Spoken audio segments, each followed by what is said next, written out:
Namaskar, I am Engineer P.K. Tiwari. Today I am going to explain examination paper of ISC 2019. In previous videos I have explained question number 1 to 7. Today I am going to explain question number 8 and 9. अगर आपने हमारा channel subscribe कर रखा है तो बहुत अच्छी बात है। अगर अभी तक नहीं किया तो तुरंत करें, देर न करें। जब हम सब्सक्राइब करते हैं तो बगल में बेल आइकन रहता है, उसको क्लिक करें और ऑल कर दें। इससे फ़ायदा क्या होगा, जब भी कोई नया वीडियो आएगा आपके पास इन्फॉर्मेशन पहुंच जाएगी, आपको सर्च करने की ज़रूरत नहीं पड़ेगी। अगर आपने हमारा चैनल पहले सब्सक्राइब कर रखा है तो बार बार सब्सक्राइब करने की ज़रूरत नहीं है। आपको क्या करना है, वीडियो देखना है, नॉलेज गेन करनी है, तुरंत लाइक करना है और जितने भी जानने वाले लोग हैं, नियर डियर हैं, फ्रेंड्स हैं, उनको तुरंत ही शेयर करना जिससे उनको भी नॉलेज मिल सके। और आप लोगों से एक रिक्वेस्ट है कि जब भी वीडियो देखें पूरा वीडियो देखें, कभी भी अधूरा वीडियो ना देखें। और क्योंकि क्वेश्चन पेपर पार्ट्स में है, इसलिए पार्ट 1, पार्ट 2, पार्ट 3 करके वीडियो देखें जिससे कोई कन्फ्यूजन ना हो। तो देखिए, हमने पिछले वीडियोज में क्वेश्चन नंबर 1 to 7 सॉल्व कर दिया था। अब देखिए क्वेश्चन नंबर 8। क्वेश्चन नंबर 8 क्या है, design a class matrix to reverse each element of matrix. क्या करना है, जैसे मैट्रिक्स है, एग्जाम्पल में ये 3x3 मैट्रिक्स है, ये क्या हो जाएगी, यानी जो एलिमेंट है हर एलिमेंट अपनी जगह जो डेटा है वो रिवर्स हो जाए। जैसे यहाँ 72 है तो ये 27 हो जाए, जैसे 123 है तो ये 321 हो जाए, ऐसे जैसे ये 94 है तो 49 हो जाए, जैसे 426 है तो 624 हो जाए। तो इस तरीके से रिवर्स होना है, अपने प्लेस पे इंडेक्स अपनी प्लेस चेंज नहीं होगी, केवल जो नंबर है वो अपने प्लेस पे रिवर्स हो जाएगा। तो क्या है, some of the members of the class are given below, class name matrix, data members instance variable ARR square bracket to store integer elements, M to store the number of rows, N to store the number of columns. Member functions or methods, matrix within parentheses int mm comma int nn, parameterized constructor to initialize the data members, m is equal to mm and n is equal to nn.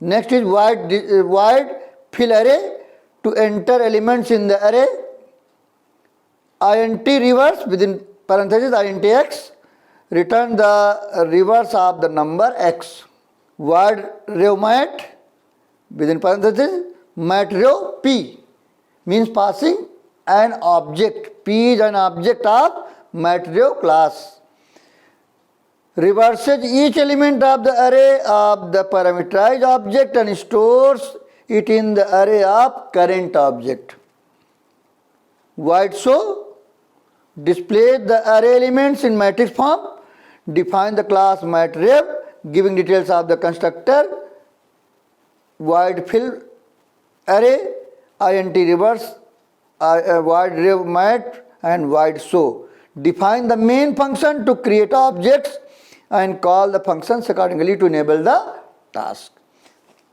तो क्या करना है, तो देखिए हमने क्या किया, import किया, इंपोर्ट जावा से, क्योंकि इनपुट लेना है इसलिए इंपोर्ट करना पड़ेगा। फिर हमने लिखा क्लास मैट्रिक्स, क्लास का नाम क्या है मैट्रिक्स, तो क्लास का नाम हो गया। अब डेटा मेंबर्स हैं int ARR square bracket double dimensional है तो 2 स्क्वायर ब्रैकेट हैं, और m और n, m नंबर ऑफ रोज के लिए है और n नंबर ऑफ कॉलम्स के लिए। These are data members. फिर public matrix int mm int nn, ये पैरामीटराइज्ड कंस्ट्रक्टर है, mm चला जाएगा m में और nn चला जाएगा n में, और मेमोरी ऑक्युपाई हो जाएगी अरे की, क्योंकि यहाँ पर हमने अरे का नेम दे रखा है, तो ये टाइप दे रखा है int और डबल डायमेंशन दे रखा, तो वो यहाँ नहीं लिखेंगे, केवल लिखेंगे अरे नेम। ये गलती बच्चे करते हैं कि यहाँ पर क्या करते हैं, टाइप भी लिख देते हैं, स्क्वायर ब्रैकेट लिख देते हैं, तो वो एक लोकल अरे हो जाती है। तो उस मेमोरी किसकी ऑक्युपाई होती है, लोकल की, तो जब ग्लोबल की होती नहीं तो अरे इंडेक्स आउट बाउंड आता है। तो ये गलती नहीं करना है। यहाँ पर हमने बता रखा है int टाइप के अरे है, डबल डायमेंशन है, तो यहाँ पर सिर्फ अरे नेम लिखेंगे। ये सिर्फ और सिर्फ अरे नेम लिखा जाएगा, ये बहुत इंपॉर्टेंट चीज़ है, और नहीं लिखा जाएगा क्योंकि ऑलरेडी बता चुके हैं। अब क्या है, public void fill array to take matrix, matrix input करने के लिए है। तो रो आर और सी ले लिया रो और कॉलम इंडेक्स के लिए, फिर स्कैनर से का ऑब्जेक्ट क्रिएट किया, फिर क्या किया, रो इंडेक्स का लूप चलाया for R equal 0, R less than M, R plus plus, ये रो इंडेक्स के लिए है। फिर उसके अंदर for C equal 0, C less than N, C plus plus, column index के लिए। फिर क्या किया, system dot out print enter number A R R R C equal S C dot next INT, और लूप बंद हो गया, फिर आर का लूप बंद हो गया, फिर फंक्शन बंद हो गया। तो ये इससे हमारी मैट्रिक्स क्रिएट हो जाएगी, मैट्रिक्स इनपुट हो जाएगी, नंबर ऑफ रोज m है और नंबर ऑफ कॉलम्स n है, उतने m/n की मैट्रिक्स क्रिएट हो जाएगी। उसके बाद क्या किया, ये फंक्शन है, जो भी नंबर पास करेंगे वो रिवर्स होके वापस जाएगा। तो public INT reverse INT x, तो जो x है, x आया, x को रिवर्स करना है, तो हमने क्या किया, r 0 ले लिया, फिर y लगाया, while x is more than 0, r is equal to r into 10, जब r इंटू 10 करते हैं तो बगल में 0 लिख जाता है। जब वो डिजिट ऐड करते हैं तो जहाँ 0 है वहाँ डिजिट, जब भी कभी बगल में डिजिट लिखनी हो तो इंटू 10 करिए और प्लस डिजिट कर दीजिए, तो वो डिजिट बगल में लिख जाए, क्योंकि जैसे इंटू 10 करेंगे तो एक 0 ऐड हो जाएगा, फिर जब ऐड करेंगे डिजिट तो जहाँ 0 वहाँ वो डिजिट आ जाएगी, तो बगल में वो डिजिट लिख जाएगी। ये तरीका है बगल में लिखने का। तो r equal r into 10 plus x modulus 10, तो लास्ट डिजिट निकल आएगी, और फिर x इक्वल h/10 करेंगे तो लास्ट डिजिट गायब हो जाएगी। ये प्रोसेस तब तक चलता रहेगा जब तक सारी डिजिट निकल नहीं जाती, और डिजिट निकलेंगी राइट हैंड साइड से और वो रिवर्स हो जाएगा। तो हमारा नंबर रिवर्स हो जाएगा, रिवर्स हो गया किस में जाएगा, r में, फिर रिटर्न r, तो r जब रिटर्न करेंगे तो जो x है, x का रिवर्स r रिटर्न हो जाएगा। उसका क्या है, पब्लिक वाइड रेवमेट मैट रेव पी, यहाँ पर क्या किया जा रहा है, ऑब्जेक्ट पास किया जा रहा है। जब भी कोई क्लास नेम डेटा टाइप जो है जब पास करें पैरामीटर, उस पैरामीटर का टाइप क्लास नेम हो तो इसका मतलब हम ऑब्जेक्ट पास कर रहे हैं, ये बिल्कुल दिमाग में रखना है। और अगर रिटर्न टाइप क्लास नेम हो तो इसका मतलब ऑब्जेक्ट रिटर्न कर रहे हैं। यहाँ पर रिटर्न टाइप वाइड है, लेकिन ऐसा क्लास नेम भी होता है, जो क्लास नेम होता है इसका मतलब हमें ऑब्जेक्ट रिटर्न करना है। तो देखिए ये क्या है, मैट REV_P, तो ये क्या, P is an object of matrix class. फिर क्या किया, ये P को में जो अरे है उसके अंदर, P के अंदर जो अरे है उसके एलिमेंट को रिवर्स करके जो करंट ऑब्जेक्ट है, करंट ऑब्जेक्ट क्या होता है, जो डेटा में जो ऑब्जेक्ट डॉट करके फंक्शन कॉल किया जाता है, जो ऑब्जेक्ट डॉट करके फंक्शन कॉल किया जाता है, उस ऑब्जेक्ट के डेटा मेंबर उस फंक्शन में डायरेक्ट पहुंच जाते हैं, जिनको हम करंट ऑब्जेक्ट कहते हैं। तो जो अब जब मेन में आएंगे तो बताएंगे कैसे वर्क करेगा। तो देखिए यहाँ है लूप, r और c ले लिया, लूप चलाया, r is equal 0, r less than m, r plus plus, फिर उसके अंदर c का लूप चलाया for c equal 0, c less than n, c plus plus, फिर क्या कहा, ARR RC, ये क्या है, ये करंट ऑब्जेक्ट की अरे है, क्योंकि जब कोई नहीं, जो ऑब्जेक्ट डॉट करके फंक्शन कॉल करेंगे उसकी अरे है ये, उसमें डेटा जाएगा। और हमने क्या किया, रिवर्स फंक्शन कॉल किया, रिवर्स फंक्शन कॉल किया और यहाँ पर P डॉट ARR RC पास किया, यानी जो ऑब्जेक्ट में पास किया P के अंदर जो अरे है उसका एलिमेंट पास किया, तो P dot ARR of RC, तो वो एलिमेंट जाएगा और रिवर्स होके वो किस में जाएगा, ये यहाँ से जो वैल्यू जाएगी, ये वैल्यू जाएगी कहाँ, इस x में जाएगी, ये कॉन्सेप्ट है, x में जाएगी, ये कॉल बाय वैल्यू है। तो यहाँ पर जब रिटर्न होके आएगा, ये r रिटर्न होगा तो r रिटर्न होके इस अरे में स्टोर हो जाएगा जो हमारी करंट ऑब्जेक्ट की अरे है। फिर क्या होगा, ऐसे लूप चलता रहेगा, जब पूरी अरे के डेटा एक एक करके पास होगा और रिवर्स होके जो हमारी करंट ऑब्जेक्ट अरे है उसमें स्टोर हो जाएगा। फिर क्या करेंगे, पब्लिक वाइड शो, फिर लूप चला के हम मैट्रिक्स को प्रिंट करेंगे, टैब लगा दिया, जिसका होगा एक टैब स्पेस आएगा और फिर ये लाइन चेंज हो जाएगी। जब रो ये पूरी एक रो के सारे कॉलम कंप्लीट हो जाएंगे तो लाइन चेंज हो जाएगी, ये लूप चलता रहेगा, तो हमारी मैट्रिक्स प्रिंट हो जाएगी मैट्रिक्स वाइज। फिर क्या है, पब्लिक स्टैटिक वाइड में हमने 2 पैरामीटर पास कर दिया, हम चाहते तो यहाँ स्कैनर क्लास ऑब्जेक्ट क्रिएट करते और नंबर ऑफ रोज इनपुट करते, नंबर कॉलम इनपुट करते, तो और जगह घेरता। तो हमने क्या किया, पैरामीटर से ही नंबर ऑफ रोज, ये नंबर ऑफ रोज हैं, ये नंबर ऑफ रोज हैं और ये ए नंबर ऑफ रोज हैं और बी नंबर ऑफ कॉलम्स हमने पास कर दिया, पैरामीटर से ही पास कर दिया। फिर क्या किया, ऑब्जेक्ट क्रिएट किया, दो ऑब्जेक्ट क्रिएट किए, mat rev OB1 is equal new mat rev a comma b, तो ए चला गया, ए चला जाएगा MM में और बी चला जाएगा NN, यानी हमने ये फंक्शन कॉल किया, यानी कंस्ट्रक्टर कॉल किया, ये कंस्ट्रक्टर कॉल किया, तो जो ए जाएगा MM में और बी जाएगा NN में और MM चला जाएगा AM में और N चला जाएगा N में। तो यहाँ से जो ए और बी पास करेंगे वो M और N में जाएगा, इनडायरेक्ट ए जाएगा M में और बी जाएगा N में। इस तरह दो ऑब्जेक्ट क्रिएट हुए OB1 और OB2। फिर हमने कहा OB1 डॉट फिल अरे, तो OB1 में जो अरे है उसमें डेटा स्टोर हो जाएगा, जो OB1 में अरे है उसमें डेटा स्टोर हो जाएगा, OB2 में अभी नहीं। फिर क्या किया, हमने कहा OB2 डॉट रेव मैट OB1, तो क्या होगा, OB1 डॉट करके हम फंक्शन कॉल कर रहे हैं, इसलिए रेव मैट जो फंक्शन है, रेव मैट फंक्शन ये है, इसमें जो OB2 की अरे है वो डायरेक्ट यूज होगी, जिसमें हम डेटा डाल रहे हैं ये OB2 की अरे है, ये ARR जो है, ARR RC जो है ये OB2 की अरे है, और जो ये P डॉट ARR RC है ये OB1 की अरे है। OB1 और यहाँ P दोनों एक ही ऑब्जेक्ट के दो नाम हैं, जिसका नाम यहाँ पर OB1 है, जिसका नाम यहाँ पर मेन में OB1 है, उसी OB1 का इस फंक्शन में रेव मैट में उसी ऑब्जेक्ट का नाम P है। तो जो काम हम P में कर रहे हैं इसका मतलब है हम OB1 में कर रहे हैं, एक ही ऑब्जेक्ट के दो नाम हैं, जिस OB का नाम इस मेन में OB1 है जिस ऑब्जेक्ट का, उसी ऑब्जेक्ट का नाम रेव मैट फंक्शन में P है। तो जो P में वर्क कर रहे हैं इसका हम OB1 में काम कर रहे हैं, और सीधे जो अरे है वो जो ऑब्जेक्ट डॉट करके फंक्शन कॉल किया जाता है, जो ऑब्जेक्ट डॉट करके फंक्शन कॉल किया जाता है उसके डेटा मेंबर उस फंक्शन में डायरेक्ट पहुंच जाते हैं, उसको बोलते हैं करेंट ऑब्जेक्ट डेटा। तो जो ARR है वो OB1 OB2 है और जो P है वो OB1 है। तो जो हमारा OB1 की अरे है उसके एक एक एलिमेंट रिवर्स होंगे और OB2 की अरे में स्टोर हो जाएंगे।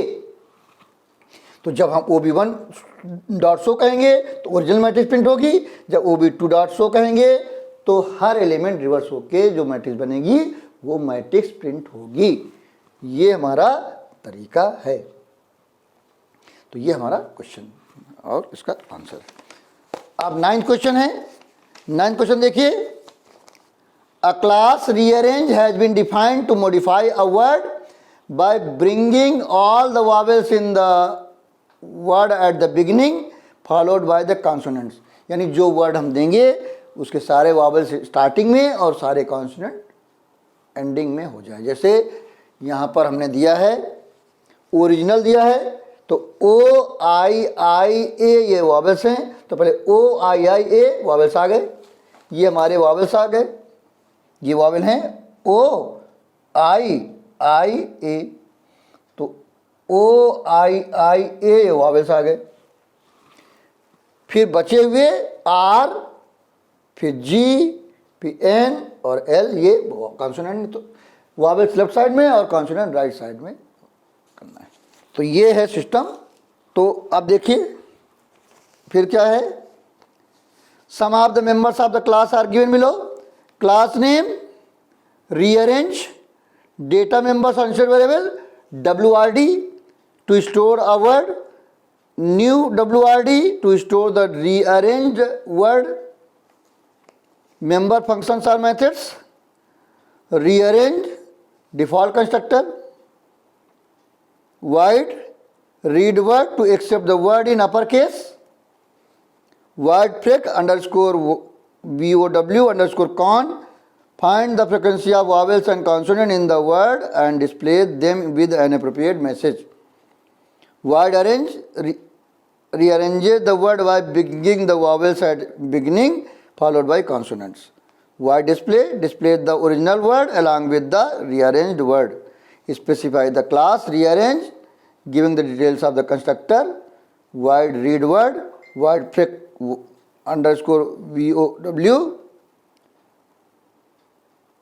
con, and void arrange and void display define the main function to create an object and call the functions accordingly to enable the task। तो देखिए कैसे वर्क करेगा। हमने क्या किया, क्योंकि इनपुट करना है तो इंपोर्ट java.util.string कर दिया।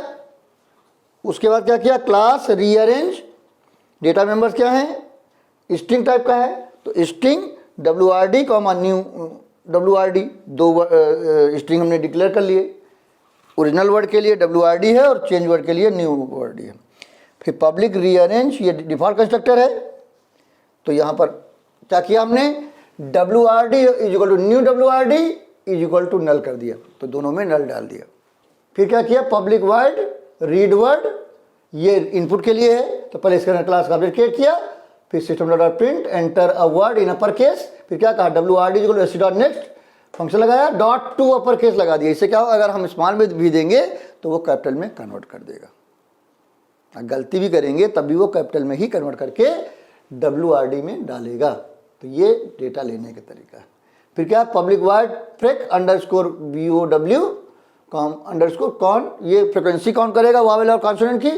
तो हमने क्या किया, दो काउंटर ले लिए V और एक C और एक लूप चलाने के लिए A ले लिया। यहाँ पर cat CH equal to /u 4 time 0, ये नल जो प्रिमिटिव डेटा टाइप है उसको असाइन करने के लिए होता है नल। तो हमने कैर CH जो है उसमें नल डाला, कैसे डाला, /u 4 टाइम 0, इसको बोलते हैं null for primitive data type, assign null to CH। फिर लूप चलाया एक एक जीरो से लेकर लेन तक और फिर बढ़ाते गए, एक एक करके निकाला और उसको चेक किया कि वावेल है क्या, अगर वावेल है तो वावेल का काउंटर बढ़ा दिया, अगर वावेल नहीं है तो कॉन्सोनेंट का काउंटर बढ़ा दिया। आप सोच सकते हैं कि मान लो दूसरा कैरेक्टर हो तो ये बात हमने चेक नहीं की है। हमने ये जूम कर लिया है कि हमारा जो वर्ड है उस वर्ड में केवल कैरेक्टर ही दिए गए हैं, अर्जी फर्जी का कोई डिजिट नहीं दिया गया है। ठीक है, ये सोच के चला गया क्योंकि इसमें ज़्यादा लगता, ज़रूरत नहीं थी उसकी, तो हमने सिर्फ सीधे एज्यूम कर लिया है कि वर्ड में केवल अल्फ़ाबेट्स हैं और अल्फ़ाबेट में जो वावेल हैं, अगर वावेल हैं तो वावेल काउंटर बढ़ा दिया, अगर वावेल नहीं है तो कॉन्सोनेंट काउंटर बढ़ा दिया, फिर दोनों को प्रिंट कर दिया, frequency of vowels B, frequency of constant C। तो ये हो गया। उसका क्या है, पब्लिक वर्ड अरेंज, यहाँ पर वही काम है, ये लूप चलाया, CH लिया, नल ले लिया, cat CH equal to null /u 4 time 0, ये असाइन किया नल। फिर स्ट्रिंग S इक्वल नल और E इक्वल नल दोनों ले लिया, लेफ्ट साइड के लिए S ले लिया, राइट साइड के लिए E ले लिया। फिर हमने लूप चलाया लेंथ तक, एक एक कैरेक्टर निकालते गए और चेक किया कि नल है वो वावेल है क्या, अगर वावेल है तो S में ऐड कर दिया CH को, अगर वावेल नहीं है इसका कॉन्सोनेंट है तो उसको E में ऐड कर दिया CH को, यानी जो वावेल्स को S में ऐड करते गए और कॉन्सोनेंट को E में ऐड करते गए। जब पूरा लूप कंप्लीट हो जाएगा तो सारे वावेल्स S में स्टोर होंगे और सारे कॉन्सोनेंट E में स्टोर होंगे। फिर क्या किया हमने, new wrd is equal to S plus E, तो वावेल पहले आ गए और कॉन्सोनेंट बाद में आ गए, ऐड हो गए। तो वावेल्स पहले आ गए न्यू wrd में और कॉन्सोनेंट बाद में आ गए। ये डिस्प्ले है, public word display, system dot print ln original word wrd, system dot print ln rearrange word new wrd। तो इससे wrd से ओरिजिनल वर्ड डिस्प्ले हो जाएगा और न्यू wrd से रीअरेंज वर्ड डिस्प्ले हो जाएगा। फिर ये मेन है, पब्लिक स्टैटिक वॉइड मेन, तो क्या ऑब्जेक्ट क्रिएट किया, रीअरेंज ओबी जो न्यू अरेंज, क्योंकि डिफॉल्ट कंस्ट्रक्टर है इसलिए कोई पैरामीटर नहीं है। फिर हमने क्या किया, ओबी डॉट रीड वर्ड, तो रीड वर्ड कॉल होगा तो डेटा इनपुट हो जाएगा रीड वर्ड से। फिर हमने ob dot freq vow con, तो ये कॉल होगा यहाँ पर number of rows sorry number of vowels और number of constant, frequency of vowel और कांस्टेंट की प्रिंट हो जाएगी। फिर ओबी डॉट अरेंज, तो अरेंज फंक्शन कॉल होगा, वहाँ पर न्यू wrd में अरेंज होके डेटा चला जाएगा। फिर हम कहेंगे ओबी डॉट डिस्प्ले, तो ओबी डॉट डिस्प्ले कॉल होगा तो क्या होगा, ओरिजिनल वर्ड और न्यू वर्ड जो अरेंज वर्ड है वो प्रिंट हो जाएगा। ये हमारा तरीका है। तो प्लीज टेक स्क्रीनशॉट।